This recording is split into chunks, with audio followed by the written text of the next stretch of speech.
What it is, what's happening? Well, as you can see, it's kind of a rainy Sunday here. Kind of crummy day. Didn't get a whole lot done outside that I wanted to, but any day you're above ground, hey, it's a good day after all. So I thought I'd share something a little different on the channel today. I like to try to put a video out once a week if I can, if I remember to, because I'm always doing something. So today I thought I'd do something just a little bit different. I thought I'd call it Story Time with Ed. I did one a few months ago, and guys seemed to like it, enjoy it, so let's do another one. So I'm going to take you back to probably the mid-90s, mid-late 90s. I owned a shop. It was a four-wheel drive shop. I did lifted trucks, gears, suspension, and I had a day job. I'm a mechanic by trade. So the shop was kind of like a place for me to work on my junk, work on everybody else's junk, make a little extra money, And I was big into Ford trucks, which if you follow the channel, you know that. So I would buy these trucks, all disarray repair. If they were total pieces of shit, I'd still buy them. Burned to the ground, I'd buy them. So one year I bought this 84 F-150 that somebody had made four-wheel drive. The truck was a total clapped out mess. But it did have brand new 37-inch swampers on it. So here's a picture of it right when I bought it. Now you notice the bed on it is not the correct bed. And the reason for the bed was, I think the truck had a bed, but it was in really, really bad shape if I remember right. This bed is actually, I'll show you a picture of it. This is a picture of it when the truck was in primer. And you notice it's a Chevrolet bed. It's a Chevrolet step-side long bed. How that bed came on this truck was, the guy next door to me had bought a truck, I think he took the cab off of it or something. I bought what was left of it. I think I bought it for the motor to put in a customer's truck. And I still had the frame and the bed was still on the Chevy. When I bought this Ford, the bed was no good on it, and I didn't have a good bed, so I slapped it on there, and it didn't look too hateful. So originally I was going to use this truck as a parts truck. Now, like I said, somebody had made it four-wheel drive, but it was a really cobbled up mess. So I was kind of like torn. It ran really, really good. It had a big block in it, had a 460 in it with a C6 trans and a 208 transfer case. And it ran like a scalded dog. It just ran really good. But it was a death trap. It was all over the road. You couldn't steer this thing. It just was horrible. So one afternoon, I bring it in the shop. I put it up on the lift, and I grabbed the torch and just started cutting shit off of it. And I re-engineered the whole front suspension. So it ended up with a Dana 44 out of a 79 Bronco. So it was coil sprung. Remade all the track bar. Remade all the radius arm brackets and all. And got the thing actually sitting and got it to where it sat and drove safe. So now I'm like, what am I going to do with this truck? The fenders were trash. The doors were trash. I've obviously put a Chevrolet bed on it. So I get this bright idea that I'm going to take the whole truck apart. So I started taking the truck apart. And there's a picture of it with no doors on it. I cut it in. I was going to paint the truck yellow. I don't know why I picked yellow, but that was the color I was going to paint it. So I started doing body work to it. I put doors on it. I put fenders on it. And here it is here. It's all cut in. It's in primer. It's got its new tires on it. I got it all together. I got it, I needed to get it tagged. So while I was in primer, I decided I'm going to go get it tagged.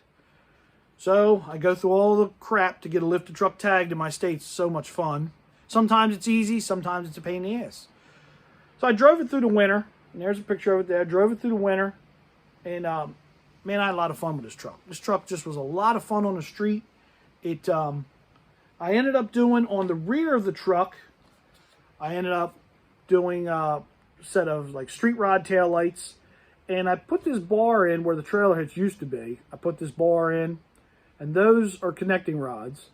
My exhaust actually went through the connecting rods on the back. Later on, I did end up taking all that back off. I actually made the exhaust shorter. Here's a picture of it here with all of its new sheet metal. And the reason I did that was I drove it for about a year on the street. And had a lot of fun with it. It just was a fun truck to drive. It ran great. It was fun. I hooked up with met this guy, and we became friends with this guy. And he belonged to a four-wheel drive club out of New Jersey.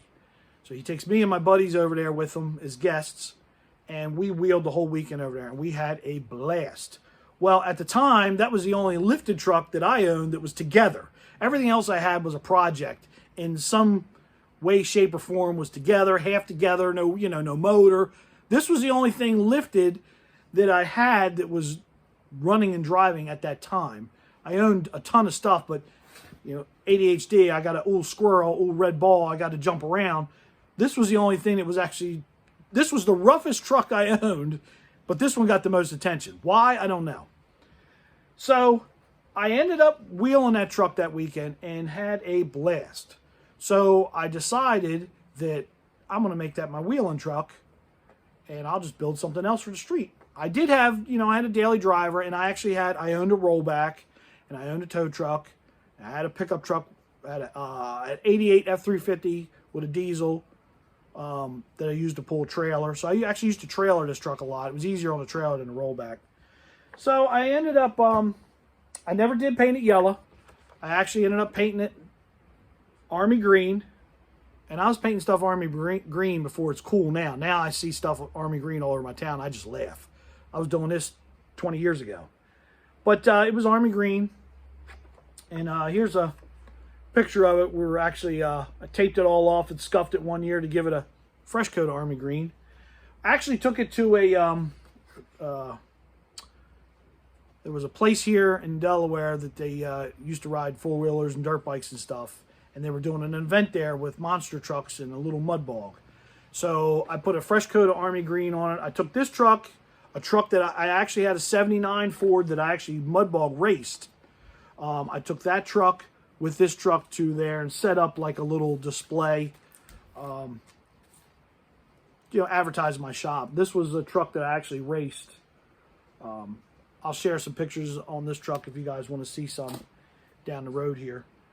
So we actually, this day we were actually giving it a fresh coat of green paint in the parking lot of my shop. And if you look, right there is my buddy's 70, I think it was a 77, I think, Blazer with a nasty 454 in it. It was on 40-inch groundhogs. I don't know if you can really see it. It's kind of a hard picture to see, but that's in the background. It was one of my buddy's trucks. I used to keep it at the shop. And over here in the corner, just because everybody always says I was never a Chevy guy, if you look really, really close, on the other side of this little silver truck, you'll make out a Chevy truck right there. That was an 85 Chevy square body that I owned. It was on 40s with a 350 Chevy in it. That was actually a daily driver of mine for many years. And then I just got something else. But that was actually a daily driver. I got into the Ford trucks because I actually, they just were always good trucks to me. I did own some Chevrolet trucks. This was a truck that I bought that was 4 years old. It was a piece of garbage. I will never own one of these trucks for my personal self ever again. Now, you're going to see it does have a primered spot on the back as a roll pan. I was young and I got this bright idea. Oh, I'm going to put a roll pan on. I'm going to paint it a custom color. I'm going to do this. I'm going to do it. I should have just left the piece of shit alone and drove it, but it doesn't matter. It ended up puking the motor at, I think, 53,000 miles. It puked the motor. And then I was stuck without a daily driver. I've had plenty of vehicles to always drive. I always had tons of stuff. So vehicles came easy to me. So I never left me walking. Never had an issue with that. But I actually put this thing here together. I was planning on doing a video down the road on this truck. This truck was actually built out of 4 different trucks. It was a burn victim. That truck was burnt to the ground. And that was a truck I pieced together and saved. And I actually drove that truck. I drove that truck for a long time. It was actually my daily driver for many, many years. It went through quite a few stages. But this picture here of it is when I just got it running and tagged for the first time after being burnt to the ground. I have to dig up some more pictures on that so I can share it with the channel. But I mean, I owned a lot of Ford trucks. This one here was one of the tow trucks I used at the shop. See, it's got my shop name on it. I don't know if you can make it out or not. That was just, believe it or not, this was just an F-250 two-wheel drive with a 5.0 with a stick, believe it or not. And, I didn't know, I used it for like towing junk, parts trucks. It was nice because I actually built this truck. It was a pickup truck, and I put the tow boom in it and made it a tow truck. It was nice because it fit down in between houses and like getting people's backyards when I was buying junk. And when I say buy junk, I didn't buy junk. I wasn't a scrapper. I wasn't buying stuff to scrap it. I was buying stuff for parts, you know, fix stuff up, put it back together. Like I said, this truck that I ended up building, and it was actually originally supposed to be a parts truck. I really bought it because it had a nasty 460 in it. And I really wanted the 460 out of it for another truck that I owned that I was putting together. But for whatever reason, I started fooling with it and started messing with it when I probably should have took it apart. But in the end, it was worth it. This truck turned out to be a really, really nice truck. It was a lot of fun. Never really broke anything because it didn't have a crazy wide tire on it. It didn't have a really crazy tall tire. I had a Dana 44 in the front. I had a 9-inch rear in the back, 350 gears, a locker in the back, open diff in the front. A lot of guys would say, oh, why did you want to open diff? Well, the places that we wheeled in Jersey were really thick woods. And this being a long truck, it's not a short truck. Being a full-size long bed truck, it's a little tricky to turn around in the woods sometimes. So without having a locker or some kind of posi unit or something in the front, made steering the truck really easy. Now, because it did have the Dana 44, it did have a long drag length, so it steered really, really well. Steered nice and tight, but being that it's a long bed, sometimes you'd have to take your turn 2 or 3 times. But it was actually nice that it didn't have a big tire on. Now, later on, I did build myself my big truck, which is the 90 F350 on 44s. Now, it's a fun truck, but I'll be honest with you, in the woods where we went, I had a lot more fun in this truck just because this truck was a little bit more nimble than that big truck. The big truck's a little harder to turn around in the tight woods compared to this truck. Many wheeling trips. Took this truck all the way up to Roush Creek, Paragon, if anybody remembers Paragon Off-Road Park. That truck's been up to Paragon many times. Did a little bit of rock climbing. It's not really set up for rock climbing, but we did a lot of trails with it. I've had this truck, I had that thing everywhere. I mean, I wouldn't hesitate to put it on a trailer and go. This is a picture of another truck that I'll share a little bit later on. Again, I got to dig up more pictures. This was a 1980 F-150. If you can see, I had to call while I was in the middle of the video. This was an 80 F-150 that I had, and it's really hard to see in a picture, but it was a truck, another truck that I pieced together out of about 10 trucks. And if you're interested in this video and you thought it was cool, give me some thumbs up, hit that like button, and I'll do a couple more of these videos, and I'll dig some pictures out. I really got a lot of video on high 8 tapes of us wheeling, but I got to figure out how I could get them moved over so I can share them on the channel. I've got some really good videos of my green truck out in the woods.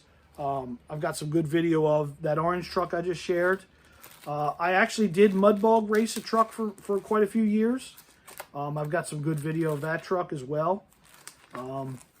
Just here's a quick picture of the truck, the F-250 that I just showed you a picture of that was multicolored.